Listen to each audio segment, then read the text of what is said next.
महाराष्ट्राच्या राजकारणात पडद्यामागून बऱ्याच हालचाली सुरू झाल्यात। येत्या काही दिवसात राज्य मंत्रिमंडळाची वर्षपूर्ती होणार आहे। त्याआधी प्रत्येक मंत्र्याचं रिपोर्ट कार्ड तपासण्याचं काम सुरू आहे। महायुतीमधील काही मंत्र्यांचा परफॉर्मन्स चांगला नसल्याने त्यांना मंत्रिमंडळातून डच्चू देण्यात येणार असल्याचं समजतंय।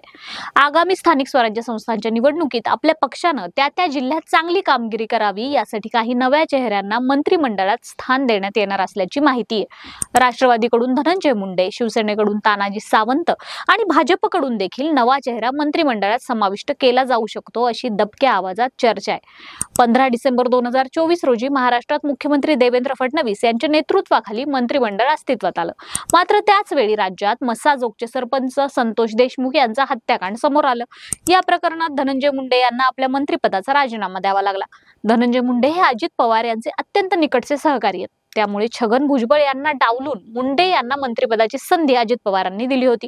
आता अलीकडेच कर्जत येथे सुनील तटकरे यांच्या नागरी सत्कार कार्यक्रमात बोलताना धनंजय मुंडे यांनी आम्ही चुकलो असू तर आमचे कान धरावेत, चुकलं नसू तर चांगलंच आहे, पण आता रिकामं ठेवू नका, काहीतरी जबाबदारी द्या एवढीच मी त्यांना विनंती करतो असं वक्तव्य केलं होतं। त्यांच्या या वक्तव्यानंतर सोशल मीडियावरून मुंडेंना ट्रोल केलं गेलं। मनोज जरांगे पाटलांनी तर धनंजय मुंडेंना रोजगार हमीवर बराशी खांद्याला ठेवा अशी मिश्किल टिप्पणी केली होती।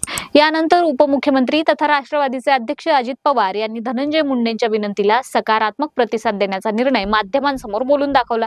ते म्हणाले, धनंजय मुंडेंच्या विनंतीचा मान केला जाईल, त्यांच्या सूचनांचे पालन केले जाईल। अजित पवारांच्या या वक्तव्यानंतर धनंजय मुंडे यांची मंत्रिमंडळात पुन्हा एंट्री होईल असेच सुतोवाच अजित पवारांनी केल्याचं दिसलं। पण तत्पूर्वी 19 सप्टेंबर रोजी राष्ट्रवादीचं चिंतन शिबिर नागपुरात झालं।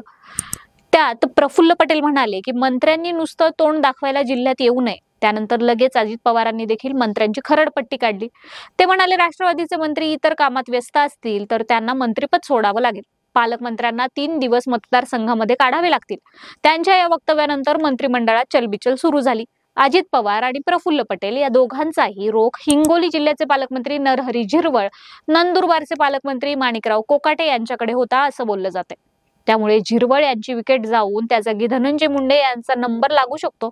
शिवाय माणिकराव कोकाटे हे अनेकदा वादग्रस्त राहिल्याने त्यांच्यावरही गंडांतर येण्याची शक्यता नाकारता येत नाही। तशा पक्षांतर्गत चर्चा देखील सुरू आहेत। मात्र धनंजय मुंडेंचं मंत्रिमंडळात कमबॅक होणार या चर्चा मागे काही दिवसांपूर्वी सुरू होताच माजलगावचे आमदार प्रकाश सोळंके यांनी जाहीरपणे नाराजी व्यक्त केली होती। आमची जात आम्हाला आडवी येते असं विधान त्यांनी करून खळबळ उडून दिली होती। आता देखील मुंडे यांच्या मंत्रिमंडळातील कमबॅकच्या चर्चा सुरू झाल्यानंतर त्यांची काय प्रतिक्रिया असणार याकडे पक्षातील लोकांचं लक्ष आहे। तर दुसरीकडे एकनाथ शिंदे यांच्या शिवसेनेतील काही मंत्री सातत्याने वादग्रस्त ठरत आहेत। त्यात संजय शिरसाट यांचं नाव पहिल्या क्रमांकावर येते। माझ्या खात्याचा निधी लाडकी बहीण योजनेसाठी वळवला असं विधान करून त्यांनी मुख्यमंत्री देवेंद्र फडणवीस यांची नाराजी ओढवून घेतली होती। शिवाय आगामी महापालिका निवडणुकीत संभाजीनगरमध्ये संजय शिरसाट यांच्यामुळे भाजपला नुकसान होऊ शकतं असं वाटत असल्याने त्यांना देखील मंत्रिमंडळातून डच्चू देण्याची शक्यता वर्तवण्यात येते। त्यांच्या जागी अनेक दिवसांपासून रुसून बसलेले भूम परंड्याचे आमदार तानाजी सावंत यांना खुश करण्याचे प्रयत्न पक्षाकडून सुरू आहेत। सावंत यांना आगामी निवडणुका डोळ्यासमोर ठेवून लाल दिवा देणं गरजेचं असल्याचं शिंदे यांचं मत बनलंय। आता सावंत यांच्यासाठी ते कोणाचा राजीनामा घेणार हे पाहावं लागणार आहे। इकडे भाजपात देखील नवीन चेहरा मंत्रिमंडळात येऊ शकतो अशी चर्चा आहे।